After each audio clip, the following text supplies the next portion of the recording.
అందరికీ నమస్కారం. భక్తి శ్లోకం ఛానల్కి స్వాగతం. ముందుగా ఈ వీడియోకి ఒక లైక్ చేసి మన ఛానల్ని సబ్స్క్రైబ్ చేసుకోండి. ఈ నెల ఫిబ్రవరి 5వ తేదీన గురువారం నాడు సంకష్టహర చతుర్థి ఏర్పడింది. మాఘ మాసంలో వచ్చే గురువారం నాడు సంకష్టహర చతుర్థి రావడం చాలా విశేషం. అత్యంత శక్తివంతమైన వ్రతాలలో సంకష్టహర చతుర్థి వ్రతం ఒకటి. మీ ఇంట్లో ఉన్న వస్తువులతోనే చాలా సులభంగా ఈ వ్రతాన్ని చేసుకోవచ్చు. ఈ రోజున గణపతిని పూజించిన వారికి ఎంత పెద్ద కష్టమైనా వెంటనే తొలగిపోయి కోరిన కోరికలన్నీ వెంటనే నెరవేరుతాయి.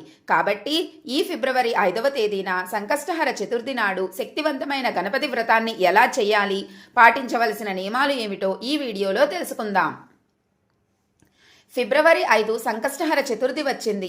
ఈ రోజు చేసే గణపతి పూజలకు కోటి రెట్ల పుణ్య ఫలితాన్ని పొందవచ్చు.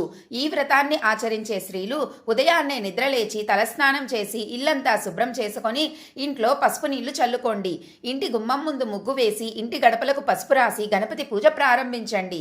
ఈ వ్రతాన్ని చేసే ఆడవారు ఎరుపు రంగు వస్త్రాలు ధరించి పూజ చేయాలి. కాళ్లకు పసుపు రాసుకొని కుంకుమ బొట్టు పెట్టుకొని నిండు ముత్తైదువులా తయారయ్యి గణపతి వ్రతాన్ని ఆచరించాలి. ఈ వ్రతాన్ని ప్రారంభించే ముందు పసుపు కలిపిన అక్షింతలను సిద్ధం చేసుకోండి.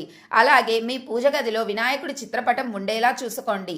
ఒక రాగి చెంబు నిండా నీళ్లు పోసి పూజ గది ఈశాన్యంలో పెట్టుకోండి. ముందుగా మీ పూజ గదిలో ముగ్గు వేసి పూజ గదిలో ఉన్న వినాయకుడి చిత్రపటాన్ని అందంగా అలంకరించుకోండి.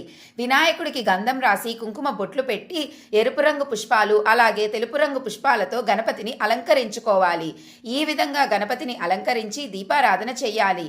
మీ పూజ గదిలో గణపతి ఫోటో లేకపోతే పసుపు గణపతిని తయారు చేసి పూజ చేసుకోవచ్చు. ముఖ్యంగా మందార పూలతో గణపతిని పూజిస్తే అఖండ రాజయోగం సిద్ధిస్తుంది. విశేషంగా ఈ గణపతి పూజలో కొబ్బరి నూనెతో దీపారాధన చేయాలి. కొబ్బరి నూనెతో వినాయకుడికి దీపారాధన చేస్తే ఎన్నో శుభ ఫలితాలు కలుగుతాయి. మనం ఉపయోగించే కొబ్బరి నూనె కాకుండా స్వచ్ఛమైన కొబ్బరి నూనెతో దీపం వెలిగించాలి. కొబ్బరి నూనె అందుబాటులో లేకపోతే ఆవు నెయ్యితో కానీ నువ్వుల నూనెతో కానీ దీపారాధన చేసుకోండి. గణపతి ముందు 2 దీపాలు వెలిగిస్తే చాలా మంచిది. ఒక్కో దీపంలో 5 ఒత్తులు వేసి గణపతి ముందు 2 దీపాలు వెలిగించండి. దీపానికి కుంకుమ బొట్లు పెట్టి పూలతో అలంకరించి దీపానికి నమస్కారం చేసుకోవాలి. ఈ విధంగా దీపారాధన చేసి గణపతికి ముడుపు కట్టాలి. ఈ సంకష్టహర చతుర్థి పూజలో వినాయకుడికి ముడుపు కడితే ఎలాంటి కోరికైనా వెంటనే సిద్ధిస్తుంది. మీ కుటుంబ కష్టాలన్నీ తీరి ఇంటి ఐశ్వర్యం పెరుగుతుంది. ముడుపు ఎలా కట్టాలంటే ముందుగా మీ మనసులో ఏదైనా కోరుకొని గణపతికి నమస్కారం చేసుకోండి. తరువాత ఒక 1/2 మీటర్ ఎరుపు రంగు వస్త్రాన్ని తీసుకొని ఆ వస్త్రానికి 4 వైపులా పసుపు రాసి కుంకుమ బొట్లు పెట్టుకోండి.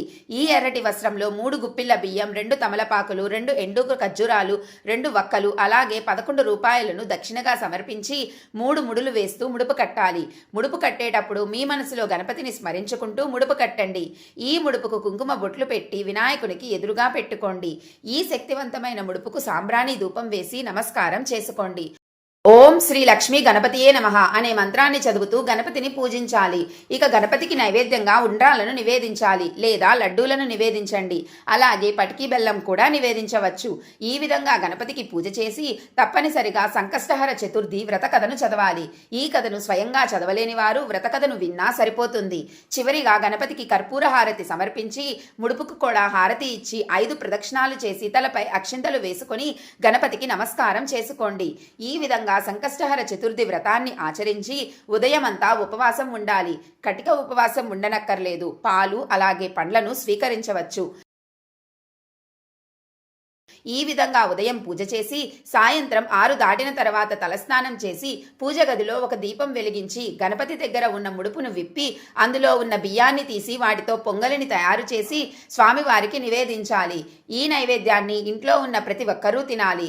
ఈ రోజున గణపతి వ్రతాన్ని చేసేవారు ఓం గం గణపతయే నమః అనే మంత్రాన్ని 108 సార్లు చదవండి. మీ ఇంటిపై దేవతల ఆశీర్వాదం సుసంపన్నంగా ఉంటుంది. మీ మనసులోని కోరికలు వెంటనే నెరవేరాలంటే 21 గరిక ఆకులను తీసుకొని గణపతి పటం ముందు పెట్టి మీ మనసులో ఏదైనా కోరుకోండి. ఎటువంటి కోరిక అయినా సరే అది ఖచ్చితంగా నెరవేరుతుంది. ఈ విధంగా గణపతి వ్రతాన్ని ఆచరించడం వల్ల కోరిన కోరికలన్నీ ఖచ్చితంగా నెరవేరుతాయి. అలాగే మీ జీవితంలో ఉన్న కష్టాలన్నీ తొలగిపోయి మీ కుటుంబానికి మంచి రోజులు ప్రారంభం అవుతాయి.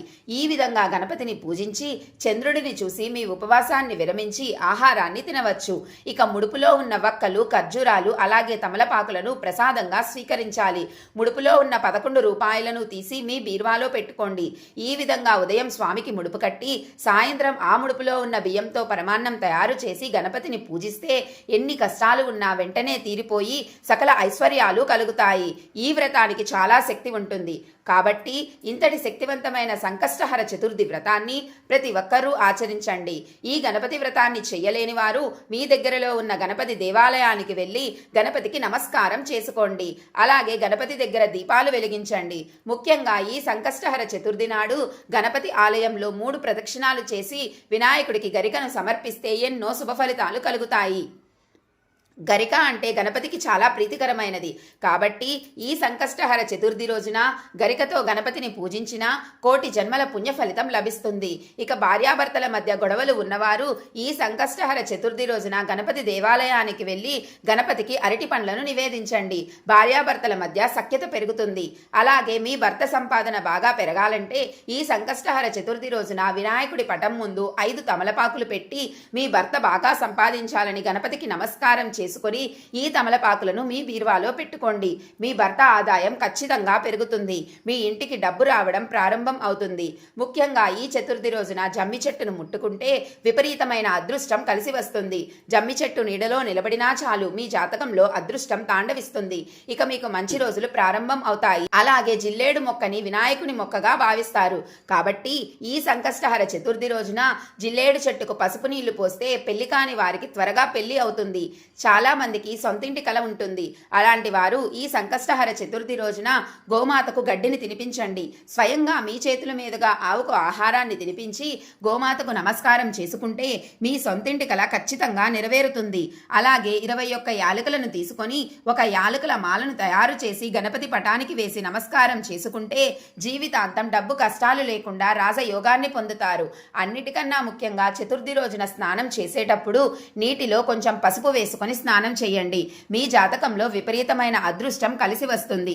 అలాగే అప్పుల సమస్యలతో బాధపడేవారు ఈ సంకష్టహర చతుర్థి రోజున ఉదయం తలస్నానం చేసి రుణగ్రహీత గణేశ స్తోత్రాన్ని చదవండి. ఈ స్తోత్రం చాలా శక్తివంతమైనది. ఈ శక్తివంతమైన స్తోత్రాన్ని చదివితే నెల రోజుల్లోనే మీకు మంచి మార్పు కనిపిస్తుంది. ఇక ఈ వ్రతాన్ని చేసేవారు ఉదయం అంతా ఖచ్చితంగా ఉపవాసం ఉండాలి. మధ్యాహ్న సమయంలో అస్సలు నిద్రపోకూడదు. మంచం పైన కూర్చోకూడదు. భార్యాభర్తలు దూరంగా ఉండాలి. స్త్రీలు కంటతడి పెట్టకూడదు. అలాగే ఇంట్లో గొడవలు జరగకూడదు. ముఖ్యంగా ఈ చతుర్థి నాడు జుట్టు కత్తిరించడం, గోళ్లు కత్తిరించడం అస్సలు చేయకూడదు. అలాగే మీ తల్లిదండ్రులను అవమానించకండి. ముఖ్యంగా ఈ చతుర్థి నాడు పేదలకు ఆహారాన్ని దానం చేస్తే మీ కుటుంబానికి చాలా మంచి జరుగుతుంది. పేదలకు పెరుగన్నం దానం చేస్తే మీ పిల్లల భవిష్యత్తు బాగుంటుంది. ఇక వ్యాపారాలు చేసేవారు మీ వ్యాపారాల్లో అధిక లాభాలు రావాలంటే ఓం గం గణపతయే నమః అనే మంత్రాన్ని 108 సార్లు చదవండి.